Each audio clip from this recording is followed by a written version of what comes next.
bienvenue dans un nouveau vlog sur fond de scie mécanique parce qu'on est encore au chalet et c'est comme ça le chalet. Il y a des amoureux qui aiment regarder le hockey, il y a des amoureux qui aiment, je sais pas moi, jouer au poker. Moi, mon chum, il aime jouer de la scie mécanique, couper du bois, fendre du bois. Donc, j'ai un bûcheron. Alors, je vis avec des sons de bûcheron. Il est vendredi matin. On est en fin d'avant-midi. On a pris ça très relax ce matin. Hier, on est retourné chez nous parce que j'avais un rendez-vous pour une injection pour mon hormonothérapie. Puis, quand on est revenu, on est allé faire du kayak, mais je suis revenue là, quand je suis revenue, disons, on a fait la moitié du lac, puis après ça, on s'en revenait pour voir le coucher du soleil. J'avais juste hâte d'être rendue chez nous. J'avais le goût de m'endormir dans le kayak. Je trouve ça vraiment, vraiment plate parce que moi, j'ai jamais dit ça dans la vie, je suis fatiguée. Pour vrai, là, je trouvais que j'avais vraiment un bon niveau d'énergie. Puis là, avec l'hormonothérapie, je pense que je suis plus fatiguée qu'avec la chimio. Je trouve ça dur, pour vrai, là, d'être fatiguée, puis de ne pas avoir d'énergie. Puis je trouve ça dur en pensant à mon chum aussi, qui est habitué d'avoir une blonde qui est pleine d'énergie, puis que là, faut qu'il fasse plein de choses pour moi, puis j'ai moins le goût de faire des choses parce que je suis fatiguée, donc je trouve ça plate, mais bon, c'est le traitement pour pas avoir de récidive, donc je vais continuer. Donc hier, je me suis couchée très tôt en espérant avoir une super bonne nuit. Malheureusement, ce ne fut pas le cas parce que malgré la fatigue, ben c'est ça, j'ai des insomnies. Je m'endors très facilement, mais j'ai des insomnies dans la nuit si je me réveille pour aller à la toilette. Les médicaments font que j'ai beaucoup plus de difficultés à dormir malgré ma beaucoup plus grande fatigue. Donc, mais bref, je ne vais pas être déprimante comme ça tout le temps. Là, aujourd'hui, ce que je fais, en fait, j'ai déjà parti de brasser de lavage, mis à la sécheuse, j'ai lavé la vaisselle, j'ai changé les draps dans notre chambre d'invités parce que mon père et sa blonde s'en viennent après le dîner. Parce que pour la fête des pères, j'ai payé à mon père et à sa blonde une petite croisière sur le bateau-mouche au réservoir Taureau pour aller voir le barrage.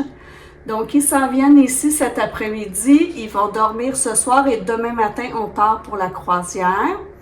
Donc là, je veux passer la balayeuse et faire du ménage, puis commencer ma bouffe pour ce soir parce que veut pas au chalet, on veut profiter de l'extérieur, mais on se laisse un petit peu plus traîner à l'intérieur. Donc là, je veux faire un petit reset puis laver la salle de bain aussi avant que mon père et sa blonde arrivent. Donc, je m'en vais faire tout ça. J'ai tout fait le ménage, j'ai préparé le repas, il restera juste à le mettre au four. On a dîné, j'ai fait mes exercices de physio. Donc, en attendant que mon père arrive, je fais un petit peu de hamac. Quelle est votre lecture du moment? Dites-moi donc. Moi, j'ai fini mon gros roman Alchemized. C'était bon. Mais est-ce que ça valait tout le battage médiatique sur ce livre-là? Je ne crois pas. Je suis contente de l'avoir lu. Mais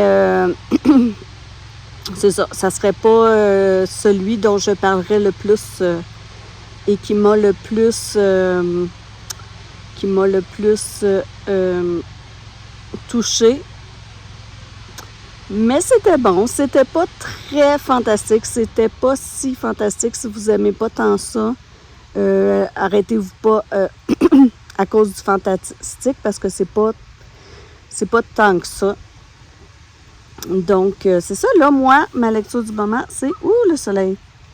Tu peux toujours courir de Valérie Chevalier. Je l'avais commencé avant de recevoir Alchemized, que j'avais réservé à la bibliothèque. Et quand il était arrivé, j'avais arrêté celui-ci pour me mettre à la lecture de la grosse brique. Donc, je me remets. Ça, c'est une petite...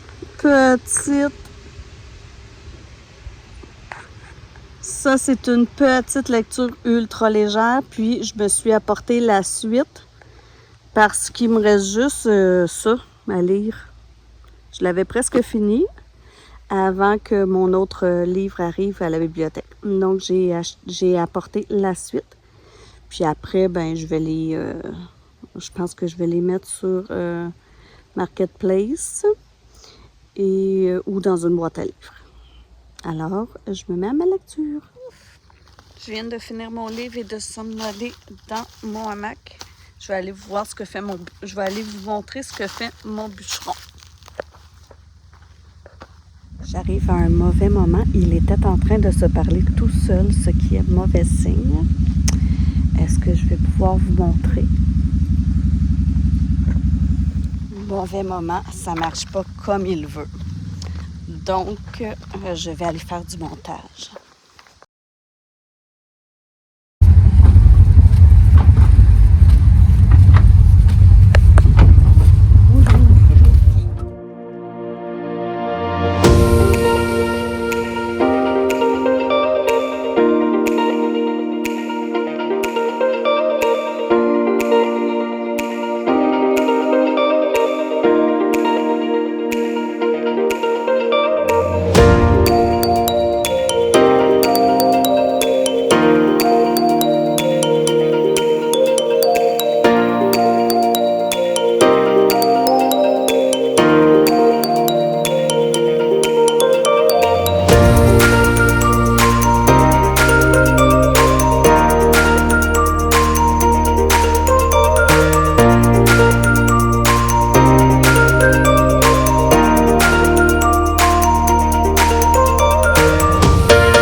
Bon, j'ai pas filmé beaucoup les 2 derniers jours parce que mon père est venu passer, il est venu coucher une nuit, il a soupé ici, il a couché, puis le lendemain, on est allé à la croisière du lac Taureau, du réservoir Taureau. C'était une belle croisière, il a fait super beau, on a été chanceux, il n'y a pas eu de pluie. Et c'est ça, c'est une croisière de 4 heures. Moi, j'avais choisi la croisière de 4 heures qui emmenait jusqu'au barrage. J'ai appris que c'est pas un barrage qui produit de l'électricité, mais c'est un barrage qui envoie son eau quand ça l'ouvre, envoie son débit d'eau à la centrale de Shawinigan pour produire de l'électricité. Puis là, moi, je vous parle du barrage Matawin, je crois, qui est sur le réservoir du lac Taureau, qui a été construit en 1930, donc il va avoir bientôt 100 ans. Donc, c'est ça, quand il ouvre l'eau, c'est pour fournir la centrale de Shawinigan. Il y avait d'autres... là, je suis en train de mettre mes chaussures parce qu'on retourne au bleuet. Il y avait d'autres croisières pour aller à l'île du village parce que en créant ce réservoir-là, ils ont inondé un village qui a dû être exproprié. Puis j'ai appris que les gens avaient appris seulement 6 mois avant leur moment de déménagement qu'ils devaient quitter parce qu'il allait inonder. Alors que la compagnie qui a construit le barrage le savait depuis très longtemps. Ensuite, on a vu un endroit sur une île qui avait une croix parce qu'il y a des draveurs qui ont péri à cet endroit-là. 20 draveurs qui ont péri avant que le réservoir soit fait. Il y avait des grosses rapides, puis ils envoyaient les pitounes de bois que je parle. Puis, c'est ça, dans ces rapides-là, il y a 20 draveurs qui sont décédés, ils ont mis une croix, ils sont enterrés sur l'île. C'était une belle sortie avec mon père. Ce que je déplore un peu, c'est que quand on sortait... Donc, mon chum est entré. Ce que je déplore un peu, c'est que la guide, qui était une jeune fille de 18 ans, marchait très, très vite et c'était un groupe de personnes âgées. Moi, mon père, il a des grosses douleurs au dos, il fait de l'arthrose dans la colonne vertébrale, il ne peut pas se déplacer vite. Donc, quand on arrivait à l'endroit où est-ce qu'elle donnait des explications, elle avait presque terminé. Je lui en ai glissé un petit mot, mais elle m'a dit que le capitaine du bateau la pressait, qu'elle devait faire ça vite. Donc, c'est ce que je déplore parce qu'en même temps, c'est plein de personnes âgées là, sur le bateau. Là, c'était pratiquement juste des personnes âgées. Donc, prévoyez le coup, s'il vous plaît. Mais c'était bien le fun. On a passé une belle journée sur l'eau, aucune pluie. Puis, quand on est arrivé hier, il était à peu près 5h15. La croisière, c'était de 12h30 à 4h30. Puis, 5h15, on a préparé le souper tranquillement. Puis, on a relaxé, là, mon chum puis moi, dans la soirée. Mon père est parti tout de suite en arrivant parce qu'il n'aime pas conduire quand il fait noir. Donc, voilà. Et là, ce matin, on a pris ça très, très relax. On retourne au Bleuet. D'ailleurs, hier, j'en ai donné à ma belle-mère. À la blonde à mon père. Hein. Puis là, on retourne au Bleuet. Puis aujourd'hui, mon projet, c'est de sabler des chaises Adirondack qu'on a déjà pour les repeindre parce que là, ça commence à s'écailler. Donc, c'est mon projet du jour. Je vous emmènerai là-dedans.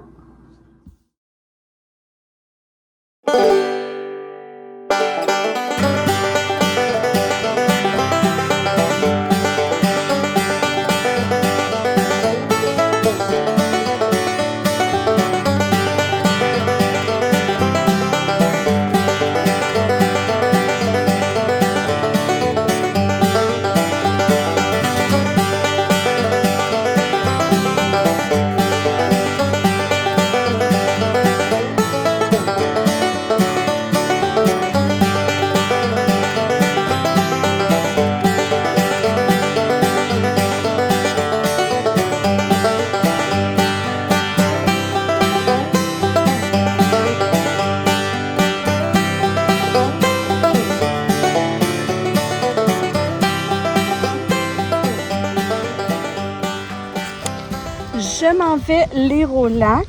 J'ai sablé sommairement les chaises et j'étais prête à les peindre, sauf que mon chum a encore besoin d'une des chaises parce qu'il n'avait pas fini de tracer les morceaux pour en fabriquer une autre qui vont aller sur la terrasse dans le bois, la nouvelle terrasse qu'il a faite. Donc, j'aimerais mieux faire la peinture quand les deux chaises vont être disponibles. Comme ça, je vais faire les deux en même temps sans être obligée de relaver les pinceaux entre-temps. Donc, je le laisse terminer sa tâche et moi, je descends au lac. Je vais lire. Puis, j'ai emmené tout ce qu'il fallait pour une baignade. Donc, quand il va venir me rejoindre, on va peut-être se baigner si on a assez chaud.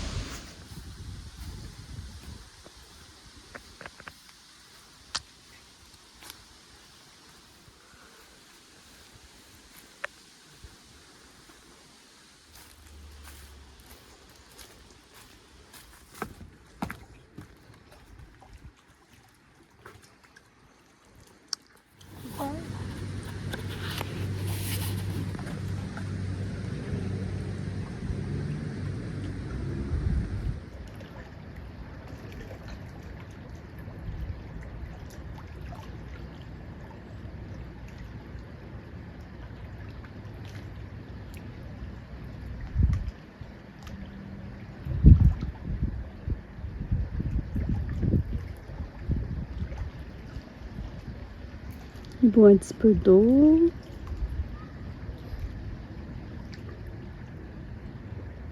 Ça y est, ma première baignade!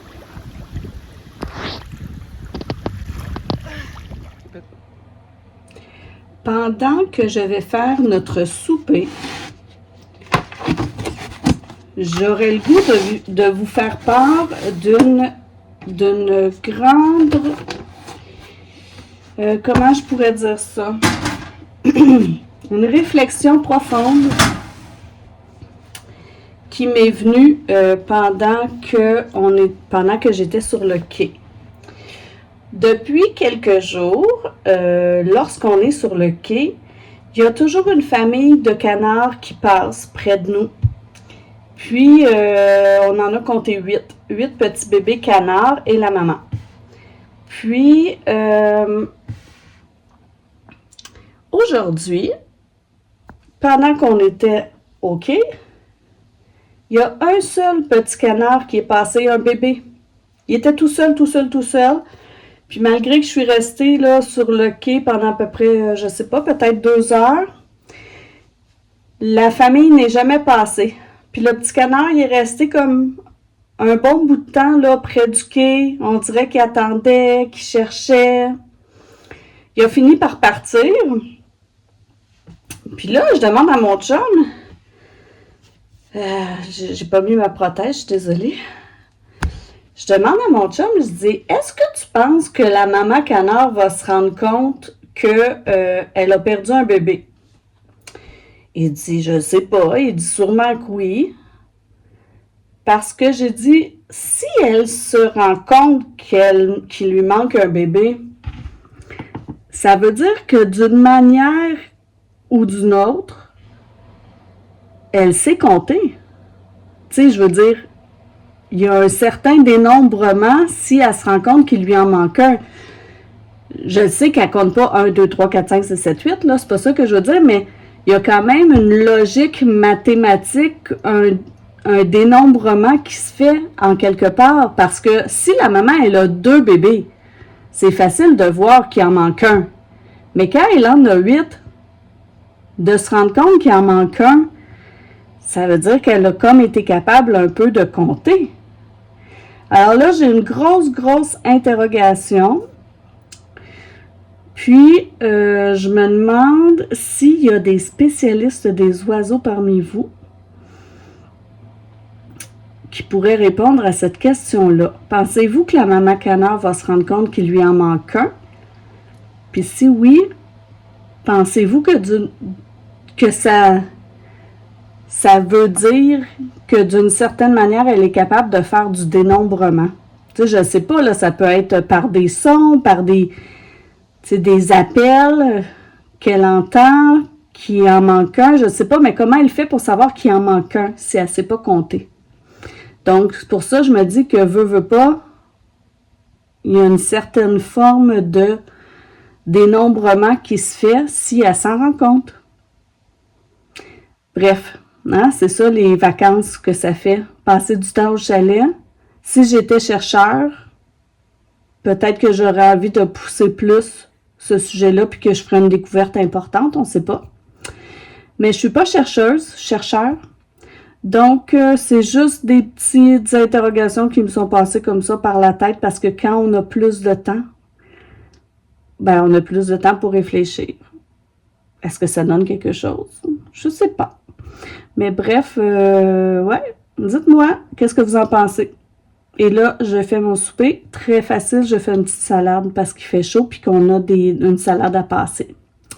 Alors, je mets laitue romaine, fèves noires, poulet que j'avais fait cuire déjà, maïs en grains, tortilla écrasée, fromage Tex-Mex, salsa, un petit peu de salsa, puis un petit peu de vinaigrette de campagne.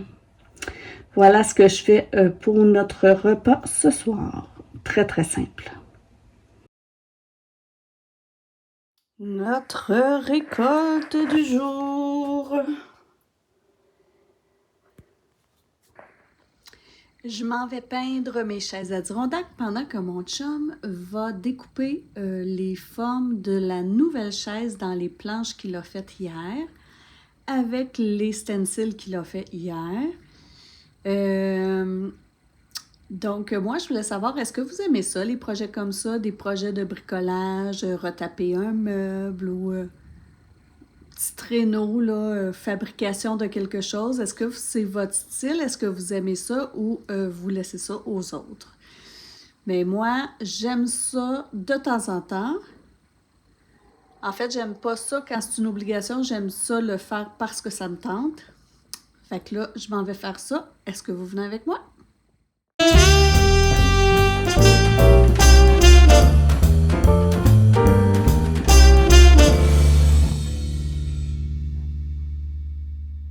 Avança. Plus plutôt 102.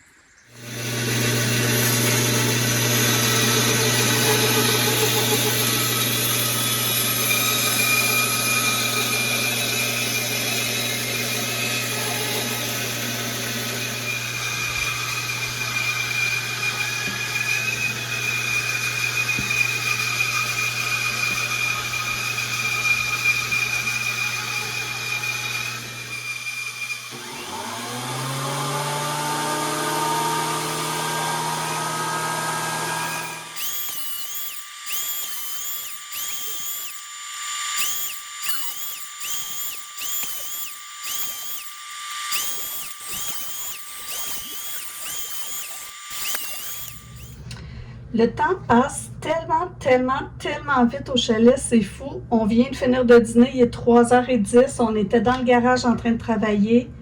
Comme vous avez vu, moi, j'ai donné une couche de peinture sur mes chaises Adirondack qu'on avait déjà. Mon chum, lui, il a tracé et découpé à la scie sauteuse. Donc, je ne sais plus quelle sorte de scie, une petite scie. Les morceaux qu'il fallait pour fabriquer une nouvelle chaise Adirondack. Puis quand il y avait... Moi, après ça, en attendant que ma peinture sèche, parce que c'est très humide aujourd'hui, j'ai plané les planches, les morceaux qu'il avait fait pour les rendre plus lisses. On est venu dîner, puis là, on a un petit problème. Là. Ça fait 2 souris qu'on attrape dans le chalet depuis le début de la journée. Donc là, j'ai vidé le garde-robe. C'est comme un débarras, là. C'est là qu'elles entrent, c'est sûr et certain, parce que les deux, on les a attrapées là. Donc, j'ai vidé ça. Tantôt, mon chum va venir voir par où elle pourrait bien rentrer puis essayer de boucher le trou. Puis, c'est ça. Là, il est retourné continuer les chaises Adirondack. Puis, là, moi, je vais ranger les bleuets que j'avais mis à congeler. Je vais les mettre dans le sac. Je ne sais pas si vous savez, mon chum ne savait pas comment faire ça, mais on met les bleuets en une seule rangée sur une tôle à biscuits. Quand ils sont congelés, on les met dans le sac. Et ça permet, regardez, que les bleuets restent congelés individuellement. Donc, ils ne se prennent pas en pain. Ils restent individuellement congelés dans le sac quand on les laisse congeler sur une tôle à biscuits en une seule couche et qu'on les transfère après. Fait que là, je vais transférer, je vais remettre des bleuets sur ma tôle à biscuits, puis je vais aller donner une autre couche de peinture sur mes chaises Adirondack. Puis ce soir, il y a un conseil municipal dans mon village. C'est tellement rare que je suis là quand il y a des conseils municipaux qu'il faudrait que j'aille. Si j'étais une bonne citoyenne, j'irais. Mais je ne sais pas, ça ne me tente pas. Fait qu'on verra si je vais me donner le coup de pied où il faut pour y aller. Je vous tiendrai au courant. En attendant, je décide de faire des confitures de bleuets. Ça demande 4 tasses de bleuets, 1 tasse et 1/4 de sucre, 2 cuillères à table de jus de citron. On emmène le tout à ébullition, on baisse le feu et on remue souvent jusqu'à obtenir la consistance voulue. Ça prend entre 20 et 25 minutes.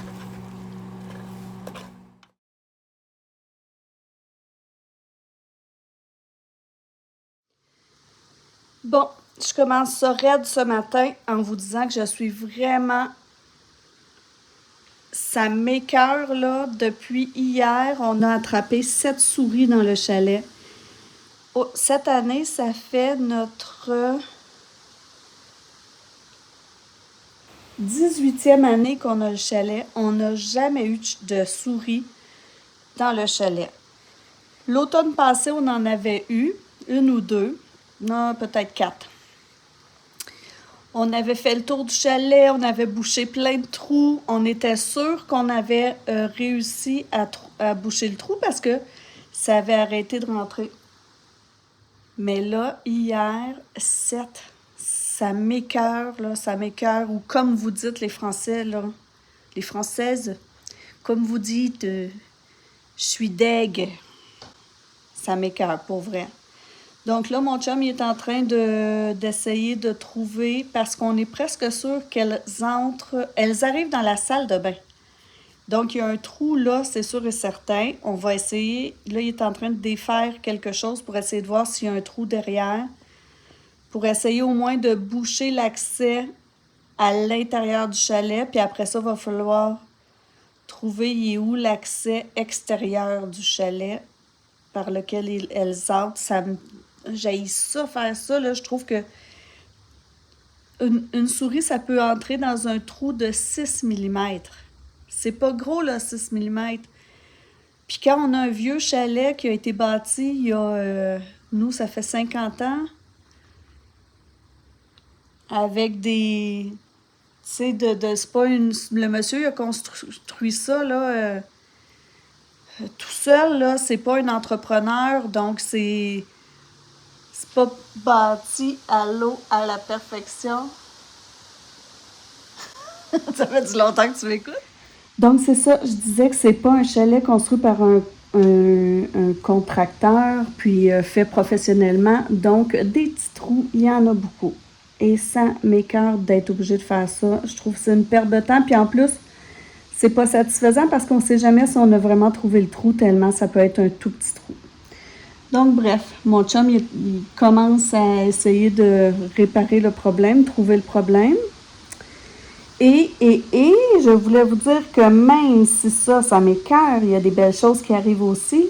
Ben en fait, ça, c'est un autre des côtés, hein, moins romantisé d'avoir un chalet en plein bois. Donc, ça, c'est des choses qui arrivent parce que des souris, il y en a partout dans la forêt. Voilà, mais là, il y a aussi des beaux côtés. Regardez ça, ce que mon chum il m'a fait hier pour ma terrasse dans le bois près du ruisseau. Regardez ça, la belle chaise Adirondack qu'il a fait. Alors, il a tout tracé, comme je vous ai montré, il a tracé ses morceaux, il les a découpés. Dans le cèdre qu'on avait, un ami nous avait donné un cèdre qui était tombé sur son terrain. Donc, une belle chaise en cèdre comme ça, magnifique et très confortable. Donc là, je vais la teindre pour qu'on puisse aller la porter sur la terrasse.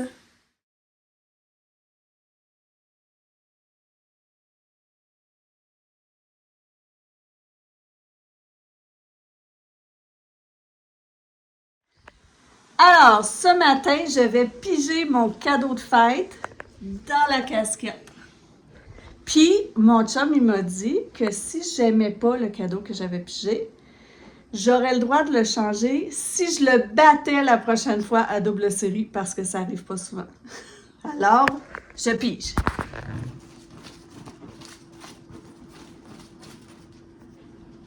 Qu'est-ce que c'est?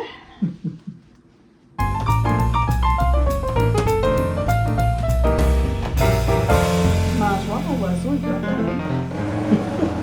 Pourquoi mangeoire à oiseau? T'en veux une? T'en voulais une autre? OK. C'était dans mes idées cadeaux. D'accord. Alors voilà. Mangeoire à oiseau et corde à linge. Mais là, j'ai écrit c'est une joke, la corde à linge. Ah. sais. Ben, c'est ça le plus beau cadeau, je trouve, entre les Oui, mais deux. c'est pas un cadeau, c'est comme si tu m'offrais, je sais pas, une balayeuse. OK, fait que tu m'as mis des faux cadeaux. Non, je vais t'en faire si tu veux, mais c'est une joke, là. Je vais D'accord. faire pareil. Bon, alors c'est ça. Donc, c'est la mangeoire oiseau? Ouais. OK. Fait que si tu préfères changer, C'est sûr que je vais prendre une chance parce que une mangeoire oiseau, j'en ai déjà une. ouais, mais t'en voulais une autre. Je sais, mais j'en ai déjà une. Ok. Fait que si je gagne, c'est sûr que je prends une chance. Mais à condition que la corde à linge reste. Ouais, un jour, je vais t'en faire, là. D'abord, je vais la garder puis je la veux en cadeau. Ouais, c'est sûr, je vais t'en faire pareil. Dans 10 ans? Non. OK. Pas juste à le magasiner. Alors, je vais essayer de changer si je gagne. Donc, pour en revenir à la pige dans le chapeau, j'ai gagné la prochaine partie. J'ai gagné la partie de double série du dîner. Donc, j'avais la possibilité de repiger si le cadeau que j'avais pigé ne faisait pas mon affaire. J'ai dit à mon chum, il insistait beaucoup pour que je pige. Que je repige. Donc là, j'ai dit, je sais que tu veux que je repige pour pas faire la corde à linge, mais j'ai dit, je ne repigerai pas. Donc, mon cadeau de fête va être la corde à linge. Fait que là, il me dit, ben non, il dit, repige pour vrai. Il dit, je vais la faire, ta corde à linge. J'ai dit, ça, c'était une blague. Donc, il m'a dit, c'est une blague, la corde à linge, je vais te la faire, mais je veux que tu repiges. Donc, j'ai repigé. Et mon cadeau va finalement être que je voulais acheter un foyer extérieur pour le chalet et il va payer la moitié avec moi parce que nous, comment ça fonctionne, lui, il paie tout ce qui a rapport avec la maison, moi, tout ce qui a rapport avec le chalet. C'est comme ça qu'on fonctionne. Donc, il va payer avec moi la moitié du foyer extérieur. Donc, je vous montrerai ça quand on l'aura, je ne sais pas quand. Sinon, cet après-midi, on a passé un après-midi très relax. On a joué au washer. J'ai gagné les 2 parties, donc je suis sur une bonne lancée de victoire. Et ce soir, on s'en va au feu. On va regarder le feu en espérant, comme le ciel est dégagé, on va espérer de voir des étoiles filantes parce que demain, il annonce de la pluie, donc, ce serait pas la bonne soirée pour voir les Perséides, mais on espère quand même que ce sera dégagé demain, parce que demain, ce sera la plus grosse soirée des Perséides. Donc, moi, je m'en vais au feu. Si vous aimez regarder mes vlogs, ben abonnez-vous, faites-moi un petit pouce en l'air, c'est toujours le fun de se sentir encouragé. Et ben, on se revoit dans le prochain vlog. Portez-vous bien!